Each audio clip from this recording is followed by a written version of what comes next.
Yo, what's going on YouTube? Welcome back to a brand new video. I'm your host, DK, and today we're going to be reading you guys another Hooked story. If you guys are new to the channel, make sure to drop a like and subscribe to this channel. You guys have to do it. If you are either wearing socks or watching this video in bed, you got to drop a like on this video and leave a comment down below. If I got both of those right, you have to subscribe to the channel. I think those are just the rules. I'm pretty sure that's something that was sent to me in a newsletter. If you're wearing socks and in bed and I got those both right, you have to subscribe to the channel. Also, if you guys didn't know, we are sponsored by a couple of companies, and one of the companies is G Fuel. It is a healthy alternative to energy drinks. So if you're just a person that works all the time, goes to school, whatever, and you drink energy drinks and you want to find yourself a healthy alternative, G Fuel will be that for you. You guys can use my code DK at checkout for 30% off of all orders.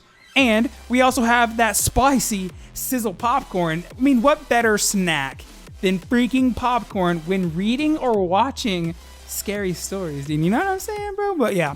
With all that to the side, guys, we're going to be reading y'all a Halloween story. So let's go ahead and kick it on over to the Hooked screen. Bam. There we go. So we are in the Halloween section of the Hooked application. And today, guys, we're going to be reading this story called At the Top of the Stairs. A little spicy story. All right, guys, with all that to the side, I hope you guys enjoy the video.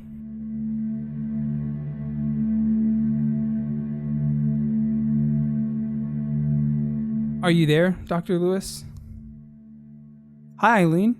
Is everything okay? No. Something terrible is happening to me. What is it? I'm afraid I'm going to hurt my baby. What should I do? Should I call the police? I don't want to hurt my own baby. Now listen, Eileen. I want you to stay calm. Where are you? At home. Upstairs. I'm too afraid to take him downstairs. There's a spot at the top of the stairs. It makes me want to hurt him. I'm going to come over to your house right now to help you. I can be there in about 15 minutes. Do you think you can stay calm until then? Yes. As long as I stay in the bedroom, the baby should be fine. The front door is unlocked. You can let yourself in. Eileen's old Victorian house is just south of downtown. Dr. Karen Lewis, Eileen's therapist, jumps in her car and drives there. She parks outside and rushes into the house. She's about to hurry upstairs when she stops short. Eileen is at the top of the stairs, with the baby in her arms. I couldn't stay in my room. It's like there's a magnet forcing me to this spot, and the feeling is so strong here. I want to hurt my baby. Dr. Lewis begins to walk up the stairs. Let me take him. No. Don't come any closer. He'll die if you come any closer. Dr. Lewis slowly walks backward down the stairs. Listen to me, Eileen. I know you've been feeling down for a while. You might be suffering from a medical condition called postpartum depression. We discussed this. It's treatable. I can help you with it. But first, I want you to bring your baby back to his room. Put him in his crib, and then come down here, and we can talk. Who is Eileen? A shudder goes through Dr. Lewis's body. The voice coming out of Eileen's mouth sounds nothing like her. It's deep and raspy. The woman speaks again. Who is Eileen? Aren't you Eileen? No. My name is Esther. The woman looks down at the baby in her arms. My baby! My baby is alive! Yes, Eileen, your baby is alive and healthy, and I know you want him to stay that way. A shadow falls across the woman's face. The raspy voice returns. I told you My name is Esther. She looks down at the baby in her arms again. I was mistaken. This isn't my baby. What are these strange clothes? That's Jason, Eileen. Your beautiful baby boy. No, my baby's name is Matthew. This isn't him. I thought for a minute he was still alive. But he isn't. Because I killed him. She lets out an anguished sob. Dr. Lewis is not sure what to do. Somehow, she senses that this is not truly Eileen at the top of the stairs. Could this be a case of multiple personality disorder? She begins to address the woman as Esther. Esther, that baby's name is Jason. He belongs to another woman called Eileen. Eileen wants her baby to be safe. Could you please give him to me? The woman clutches Jason tightly to her chest. No. I miss having a baby in my arms. He's so warm and so soft. I'll keep him safe, I promise. I won't let him die. Not like my baby, who died last night.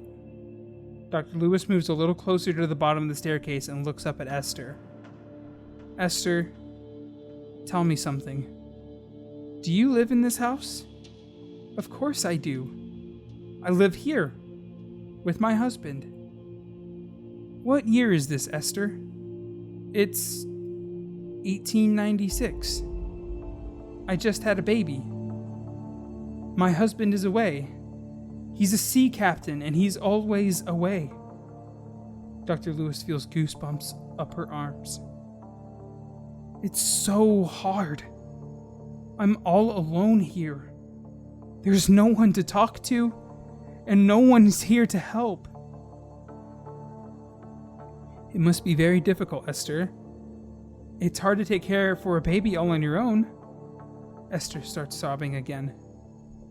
It is. It's so hard. She looks down at Jason in her arms. But I love my baby so much. I know you do. He's so beautiful. But he cries all the time. He cries so much. And I don't know how to make him stop. Tell me, what happened last night, Esther? Esther looks at Dr. Lewis with alarm in her eyes. I can't. It's alright. I'm here to listen. Esther paces back and forth at the top of the stairs with Jason in her arms. Then she stops at the center of the stairs and looks down at Dr. Lewis. He was crying all day. His face was all red and his gasping with sobs. Nothing I did would help. I was afraid he would die from crying. I walked this hallway with him for hours. She pauses. And then? I just wanted him to stop crying. That's all I wanted, I promise. And then what happened, Esther? I don't know what came over me. I threw him down on the floor near the stairs. Be quiet, I said. And then he fell all the way down the stairs to the bottom. Neither of the women speaks as the horrible image settles in. Oh my God. He was quiet then. And I guess I got my wish. Because he was quiet forever. I'm sorry, Esther. No one else ever knew. I told everyone he died of influenza. I told everyone that I buried him, but I was too ashamed. He's still here. What? What do you mean? He's still here. Right where you're standing. Your baby is here? He's underneath the floorboards. Do you think... Can I see him? I just want to see him one more time. Please. Dr. Lewis rushes to the kitchen, searching frantically. She returns to the staircase with a knife and uses it to pry open the old floorboards. She removes a pile of crumpled newspaper from the year 1896. Underneath the newspapers is a blanket tied up in string. Carefully, she pulls out the blanket. There is a hollow clunking sound inside the blanket. It's the sound that old bones make when they hit one another. Here he is, Esther. My baby! Esther rushes down the stairs, still clutching Jason. Esther, listen to me. I'll give Matthew to you if you give Jason to me. Esther carefully hands Jason over to Dr. Lewis. Dr. Lewis hands the blanket containing the bones to Esther. Esther cradles the old blankets in her arms. She doesn't seem to hear the clunking noises that it makes. My baby. My baby. I'm so sorry, my darling. I love you so much. I love you so very much. Suddenly, Dr. Lewis sees a cloud of light rising above Esther's body. The cloud travels up and up and up, and then escapes through the ceiling. Dr. Lewis looks into the face of the woman before her, and she knows it's Eileen again. Eileen looks around her in confusion. She looks at the bundle she's holding, and over at her baby in Dr. Lewis's arms. She sets the blanket down on the bottom stair and takes Jason from Dr. Lewis. She cradles him in her arms. My baby. I love you so much. She looks at Dr. Lewis. What happened? I was so afraid to come downstairs, but now I'm here. And I don't remember how I got here. I'll explain it to you in a minute. I never would have believed it if I hadn't experienced it directly. But first, how do you feel? Do you still feel like you want to hurt your baby? Eileen looks down at Jason and kisses him all over his face. No, not at all. It's like that terrible feeling has just left my body. Does that make sense? Yes, it makes perfect sense. 1 month later. Dr. Lewis and Eileen, holding Jason, are standing in front of two graves. One grave is very old. The other grave is very new. One gravestone says, Esther Lindley B., 1880, death 1950. The other gravestone says, Matthew Lindley, born 1896, death 1896. Dr. Lewis turns to Eileen. Esther was only 16 when she had that baby, and she was all alone in that house. She must have been so overwhelmed. I know. I think that's why she chose to haunt me, because I've been struggling with that too, especially since Jason doesn't have a father. I know, Eileen, it's completely understandable. Can I help you with it? Esther wasn't able to get help for her condition, but you can. I know. She looks down at the baby in her arms. And okay, I'd like some help. The two of them look silently at the graves. Then Eileen speaks. I don't think she meant to kill her baby. Do you? No, I don't. I think she truly loved him.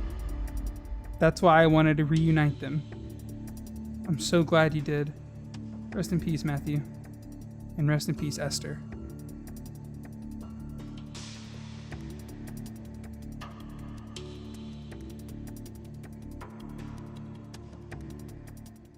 Alrighty, guys, that is going to be it for At the Top of the Stairs. Now, not really a horror story, but I will say that that would be a pretty freaky situation. I mean, the lady was haunted. She straight up was haunted by another lady that like literally killed her baby in that house. That was freaking creepy, but I hope you guys liked the video. If you did, make sure to drop a like. Make sure to subscribe to the channel if you are new here. And if you have a recommendation of a hooked story that you want me to read, please drop it in the comment section down below. But with all that to the side, guys, thank you so much for watching. This has been your boy DK. Peace out.